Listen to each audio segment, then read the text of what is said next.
Assalamualaikum warahmatullahi wabarakatuh. Sahabat JIH, kembali lagi di JIH Podcast Healthy Corner bersama saya Dr. Arum. Saya akan menemani sahabat JIH semuanya untuk membahas topik yang mungkin relate nih di kehidupan kita sehari-hari, yaitu tentang melawan lupa, kupas tuntas Alzheimer. Narasumber kita pada kesempatan kali ini adalah Dr. Amelia Nur Fidianti, spesialis neuro, subspesialis NGD konsultan PhD. Beliau merupakan dokter spesialis syaraf, konsultan neurobehavior, gangguan gerak geriatri, dan degeneratif.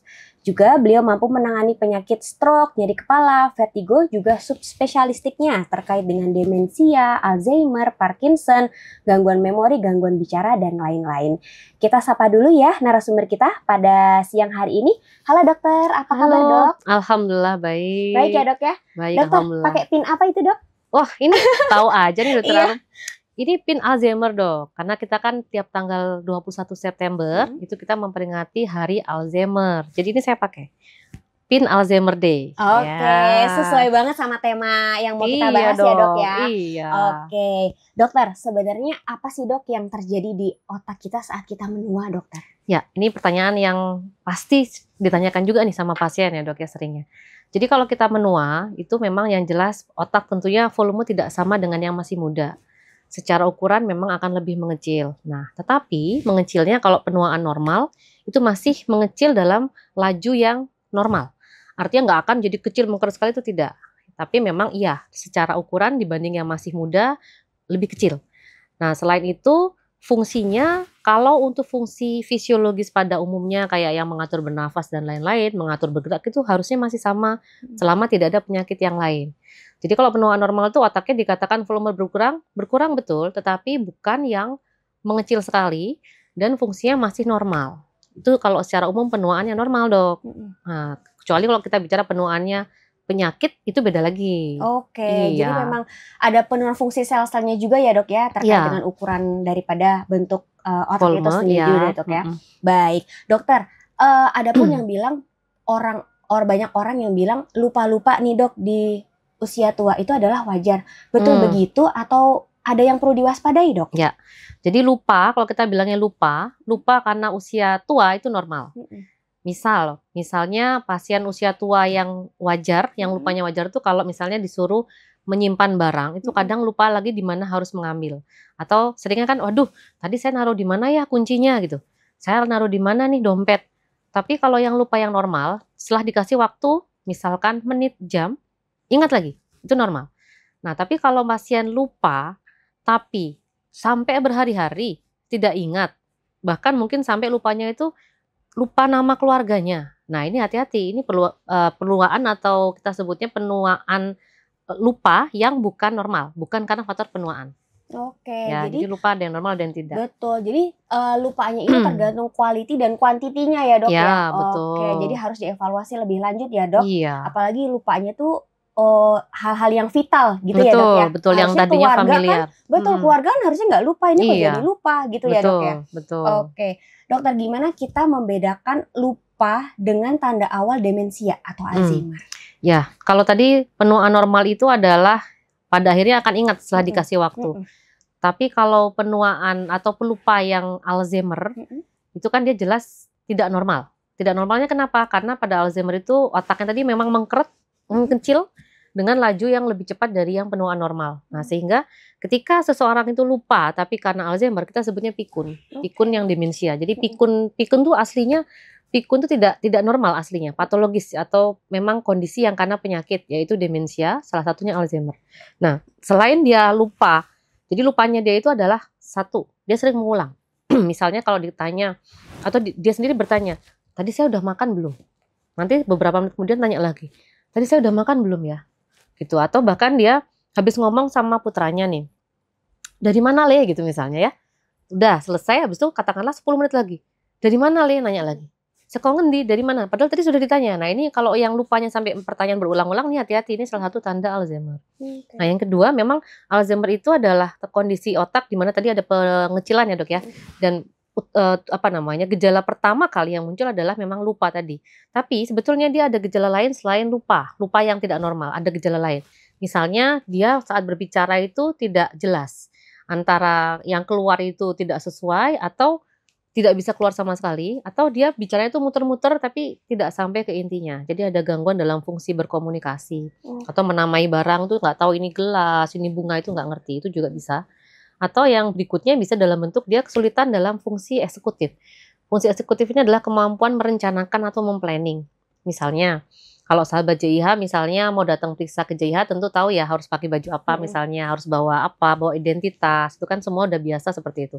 Nah, kalau pada orang demensia Alzheimer ini dia akan bingung nih. Kalau sudah diberitahu, Pak hari ini kita mau ke rumah sakit ya, dia tidak tahu harus ngapain, harus siap-siap seperti apa. Bisa jadi keluarnya itu ya pakai baju, tapi bajunya misalnya celana pendek saja. Atasnya pasti pakai kaos misalnya. Loh, kok pakai kaos Pak? Loh, lah iya toh. Ini kan sudah betul. Nah, jadi itu planningnya terganggu. Harusnya orang kalau mau pergi keluar itu bajunya seperti apa, perlu bawa apa, ini nggak bisa. Jadi ini ada beberapa tanda yang memang pada Alzheimer ini bisa terganggu selain memorinya, selain lupa tadi. Dan ada beberapa tanda lainnya juga yang kadang bisa diamati itu tersesat. Tahu-tahu nih biasanya pergi ke masjid gampang balik. Biasanya pergi katakanlah ke rumah teman bisa pulang. Nah sekarang ditungguin kok nggak pulang-pulang ya, ini kemana? Tahu-tahu tetangganya bawa, Bu ini tadi bapak ada nggogok di depan rumah saya lama. Wah ini ternyata tersesat nggak bisa pulang. Nah ini juga salah satu tanda ke arah Alzheimer. Gitu ya, Dok, iya. Ya? Oke, Dok. Untuk terkait dengan screeningnya Dok, kapan waktu yang tepat untuk men-screening Alzheimer gitu Dok, untuk mencegah hal tersebut gitu? Jadi Alzheimer ini kan sebetulnya kita bisa deteksi dari awal di usia-usia katakanlah 50-an sebelum menjadi demensia. Nah ini yang perlu sahabat JIH pastikan itu adalah Alzheimer ini adalah suatu penyakit yang mana nanti pada akhirnya dia menyebabkan yang disebut demensia atau pikun tadi. Nah demensia atau pikun ini adalah memang kondisi penurunan berpikir yang sangat berat sehingga tidak hanya sekedar lupa, tidak hanya sekedar tidak bisa planning, tapi bahkan itu sampai mengganggu sehari-hari. Yang tadinya katakanlah minum obat bisa nyiapin sendiri nih, makan bisa nyiapin sendiri. Akhirnya kalau demensia Alzheimer itu yang sudah tahap demensia dia akan betul-betul tergantung penuh sama keluarga atau pengasuh. Jadi sangat tidak bisa mandiri lah intinya. Nah ini kita harus deteksi sebelum dia sudah sampai yang tidak mandiri ini tadi, sampai yang tergantung. Nah, sehingga kita bisa deteksi di awal sedini mungkin saat Alzheimer ini belum sampai tahap demensia, yaitu tahap yang kita sebut pre-demensia. Belum demensia, belum tergantung pada orang lain, tapi sudah mulai ada gangguan tanda-tanda lupa. Itu gitu ya Dok ya? Ya, jadi biasanya usia 50-an tuh bisa kita coba deteksi Dok, selama pasien atau keluarganya itu melaporkan, saya kok sekarang jadi gampang lupa ya gitu misalnya. Atau kalau misalnya bukan keluhan utama yang lupa adalah saya kok sekarang kalau bekerja tidak seoptimal biasanya. Biasanya itu kalau di rapat, mimpin rapat gampang, flow-nya lancar, rapat selesai tepat pada waktunya. Ini sekarang kok katakanlah bawahannya bilang, Pak kok Bapak ngalur ngidul misalnya, kemana-mana nggak tercapai dan tidak fokus. Nah gitu ya. Ini hati-hati bisa mulai periksa. Jadi kita bisa sedini mungkin deteksi saat masih seperti itu, masih usia 50-an itu kita mulai bisa deteksi selama pasien atau keluarganya sudah mengeluhkan adanya gejala tadi. Mulai ada tanda-tandanya. Betul, gitu ya, Dok, ya. Atau misalnya pun tidak ada gejala apapun, tapi pasien ini dia punya faktor risiko yang banyak nih Dok. Misalnya dia ada hipertensi, ada DM, ada obesitas misalnya. Kemudian kebetulan sekali di keluarganya juga ada riwayat yang punya demensia misalnya. Nah kalau seperti itu kita sarankan, ini Bapak sudah mulai harus di screening. Kenapa? Karena loh saya belum ada gejala, kenapa saya harus di screening misalnya gitu ya. Karena biasanya justru di awal-awal ini gejala belum dirasakan, tapi sudah mulai ada penurunan. Nah ini suatu kondisi yang kadang kita juga belum tentu bisa lihat kalau tidak dites. Ya sehingga sebetulnya kapan mulai deteksi adalah sedini mungkin ketika ada gejala atau belum ada gejala tapi punya faktor resiko. Ya, jadi itu adalah yang paling bagus sebelum nanti jatuh ke tahap demensia yang sudah berat. Ya. Dokter, mungkin kan nanti yang mendengarkan podcast kita ini kan juga bukan dari kalangan yang tua-tua ya Dok ya, mungkin ada kalangan yang muda-muda gitu Dok. Ada nggak sih Dok cara yang efektif untuk mencegah Alzheimer? Bener nggak Dok, dengan gaya-gaya hidup yang tidak sehat itu bisa memperburuk keadaan Alzheimer? Ya, betul sekali Dok. Jadi Alzheimer itu kan memang punya faktor risiko ya Dok ya, dan faktor risiko ini paling banyak di usia pertengahan memang, bukan usia lansia. Kalau udah lansia sudah terlambat, nanti sudah sampai ke yang demensia tadi. Nah, usia-usia pertengahan 30-40 ini adalah usia yang krusial sekali untuk kita bisa mencegah jangan sampai kena. Cara mencegahnya gimana? Dengan faktor risiko tadi. Satu, tadi faktor risikonya adalah hipertensi tadi ya, hipertensi, gula, yang mana Indonesia tuh sekarang sepertinya makin banyak ya dok. Usia-usia muda itu sudah mulai ada, DM, obesitas pun sudah ada. Jadi hipertensi, DM, obesitas, kemudian LDL itu kolesterol jahat tinggi. Kemudian ada juga adalah depresi. Nah, ini juga nih, depresi itu mudah, jelas. Pasien muda banyak, cukup banyak ya. Jadi ketika ada pasien muda depresi datang nih ke kita ya. Misalnya sahabat JH punya rekan yang depresi. Saran saya segera diperiksakan. Kenapa? Karena kalau depresi tidak diperiksakan tuh resiko Alzheimer juga di kemudian hari. Dia tidak akan langsung Alzheimer, enggak. Tapi dia butuh waktu untuk depresi ini kalau tidak tertangani dengan baik, beberapa tahun kemudian dia bisa menjadi resiko Alzheimer. Sehingga depresi pun juga harus segera ditangani. Kemudian merokok. Nah, ini merokok juga sama. Merokok ini adalah faktor resiko Alzheimer juga. Saya yakin sahabat JH mungkin nggak ada yang merokok ya. Semoga ya dok ya. Amin. Kan kita pola hidup sehat. Iya, betul. Baik, kemudian ada lagi yang nanti yang cukup sering adalah, ini yang mungkin mager istilahnya dok. Malas gerak. Sedentary lifestyle dok. Betul. Jadi setelah COVID itu memang data pasien Alzheimer makin jadi berat itu banyak. Yang tadinya mungkin ringan jadi berat. Kenapa? Karena COVID pandemi orang di rumah ya dok ya. Di rumah dia jarang gerak. Dia kalau jarang gerak ujung-ujungnya apa? Makan. Jadi selain jarang gerak jadi obes. Nggak pernah ketemu orang. Jadi terbatasnya aktivitas sosial juga sebagai faktor resiko. Nah sehingga memang harus bergerak dengan rutin.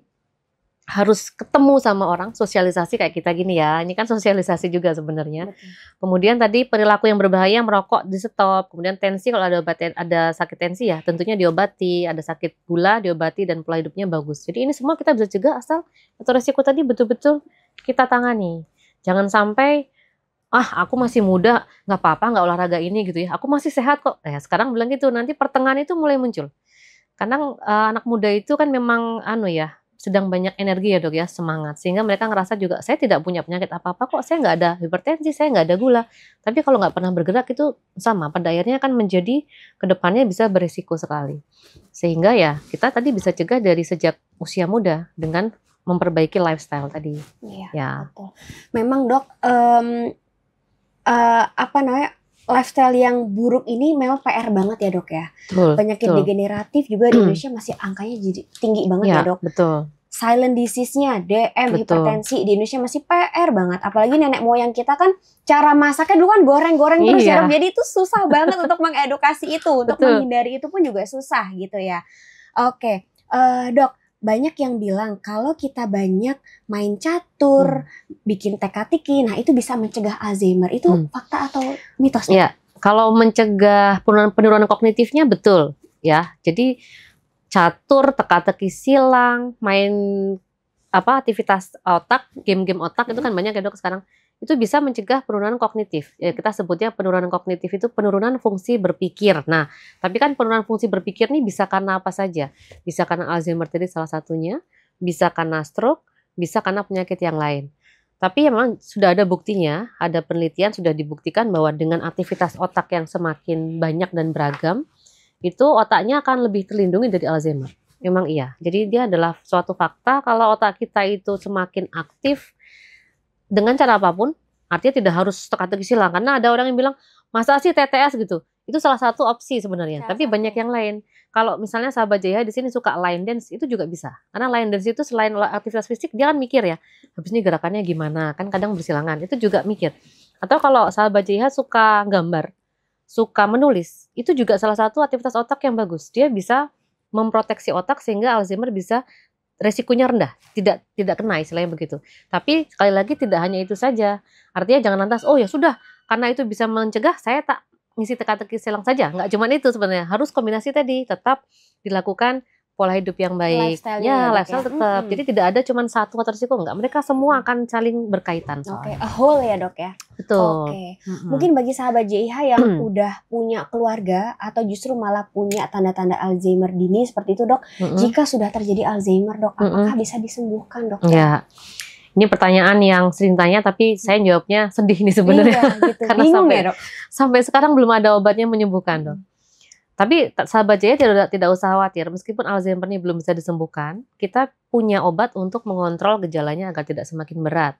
Karena sekarang ini sedang diteliti obat yang untuk kita sebutnya bukan mengobati sih, bukan menyembuhkan total, bukan, tapi memodifikasi penyakitnya sehingga harapannya angka perbaikan atau kita sebutnya angka kesembuhan bisa lebih baik. Ini ada obatnya yang sedang diteliti dan rencana mungkin 2026 Indonesia akan masuk. Nah, tapi sambil menunggu itu, ada obat yang bisa kita berikan untuk tadi mencegah agar gejalanya tidak makin berat. Misalnya tadi lupa-lupanya lebih baik lah, jadi masih ingat keluarga nih yang tadinya kan nggak ingat sekali. Ini kamu siapa kok masuk kamar saya, padahal anaknya sendiri gitu.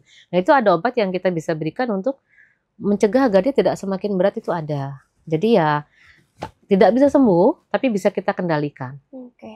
Baik, dokter, dari sisi seseorang jika menderita Alzheimer, apa sih dok yang paling dibutuhkan sebenarnya bagi pasien Alzheimer, dok? Satu sebetulnya, dukungan keluarga. Support system ya dok? Betul. Okay. Jadi kenapa? Karena memang begini, Alzheimer itu adalah penyakit degeneratif ya dok. Degeneratif itu berarti artinya yang tadinya tidak ada jadi ada, ketika sudah ada tidak bisa kita stop. Jadi pasti akan semakin menurun. Nah, otomatis karena semakin menurun itu kita sebutnya kronis juga, kan lama ini. Dia penyakitnya bukan kayak kalau stroke, mungkin sahabat Jaya tahu dia mendadak ya kalau stroke. Nah, tapi kalau Alzheimer ini dia tidak mendadak. Dia akan pelan-pelan menurun, makin pelan sekali. Mungkin lajunya agak tidak cepat. Kalau kanker kita tahu katakanlah berapa persen 5 tahun survival rate itu bahasa Indonesia apa ya. Jadi dia akan bebas dari penyakit dalam 5 tahun tuh berapa persen ada. Tapi kalau Alzheimer kita tidak bisa prediksi. Dia akan makin pelan sampai berapa lama kita tidak bisa prediksi. Sehingga karena itu penyakit yang kronis dan lama, keluarga tuh sangat penting sekali. Kalau tidak ada keluarga, pasien Alzheimer itu tidak bisa bertahan. Mengapa? Ya karena tadi ketika sudah tahap yang dia butuh bantuan, dia tidak bisa mandiri, siapa yang bantu? Ya, jadi memang keluarga tuh unsur satu yang sangat penting. Yang kedua, keluarga bisa bikin pasien itu ngerasa saya nyaman, saya ada yang menemani, saya ada yang bisa untuk berinteraksi. Karena kalau tidak ada siapa-siapa, dia akan merasa terisolasi.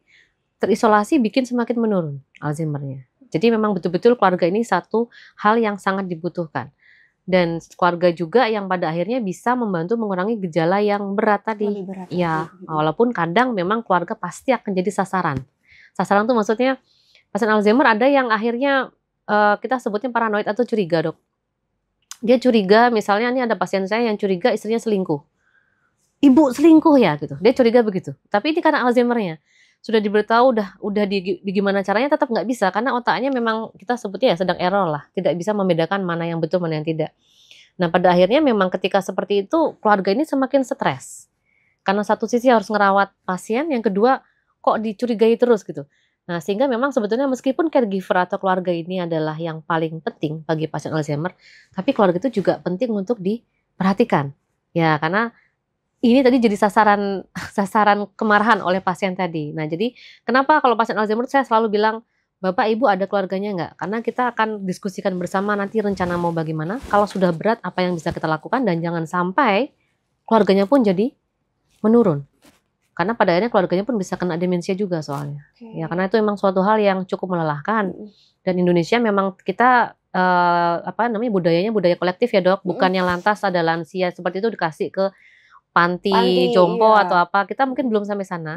Dan support system itu dari pemerintah pun juga belum ada, sehingga masih tetap di keluarga. Jadi ya memang sampai sekarang keluarga masih menjadi hal yang sangat penting bagi pasien Alzheimer begitu. Oke. Dokter mungkin kalau tadi dari sisi Alzheimer-nya, mungkin ini akan pertanyaan terakhir ya dok ya. Beberapa waktu terakhir ini saya sering lihat dok postingan orang hilang lansia. Setelah ada yang komen nih, Bapak ini tetangga saya ternyata punya Alzheimer. Nah, otomatis kan ini jadi tantangan juga dok dalam menghadapi emosional dari caregiver, support system atau keluarga. Sebenarnya apa sih dok yang bisa diupayakan dari caregiver ini? Karena pasti nggak mudah ya dok merawat Alzheimer gitu. Apalagi udah sering pergi dan lain-lain gitu dok. Ya dari untuk yang bisa diupayakan, satu agar mungkin saat pasiennya tidak sering keluar dulu ya. Yang kedua adalah biar dia juga tidak stres. Nah yang pertama caregiver atau keluarga yang bisa diupayakan agar pasien itu tidak gampang keluar rumah. Satu, caregiver atau keluarga atau pengasuh harus punya pengetahuan.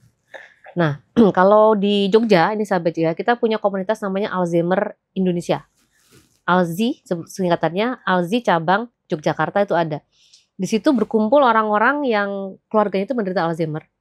Tidak hanya Alzheimer sebenarnya, demensia apapun. Itu di situ semua. Mereka punya event ilmiah ya, saling berbagi lah. Jadi kayak seminar kesehatan seperti ini, dia sharing, oh kalau Alzheimer tuh seperti ini, dari A sampai Z. Kemudian perawatannya bagaimana, terus apa yang bisa dilakukan itu ada. Jadi syaratnya satu, keluarga tadi harus paham dulu. Kalau dia tidak paham, dia tidak tahu, malah jadi sakit sendiri. Karena kan jadi bingung ya. Satu tadi yang perlu disiapkan adalah punya ilmu. Nah kalau sudah punya ilmu, maka tahu tips and triknya biar pasien nggak sering keluar, tahu-tahu ngilang. Misalnya salah satunya pintu rumah selalu dikunci misalnya.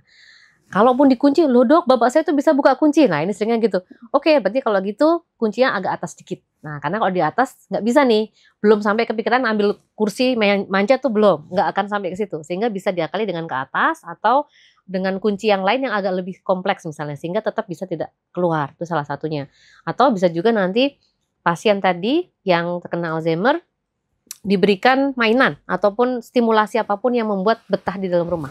Karena seringnya pasien Alzheimer itu kenapa keluar, karena nggak betah biasanya, jenuh. Saya jenuh, saya pengen keluar, belum bisa mengendalikannya sehingga akhirnya tahu-tahu keluyuran. Jadi tadi pengetahuan sangat penting sekali.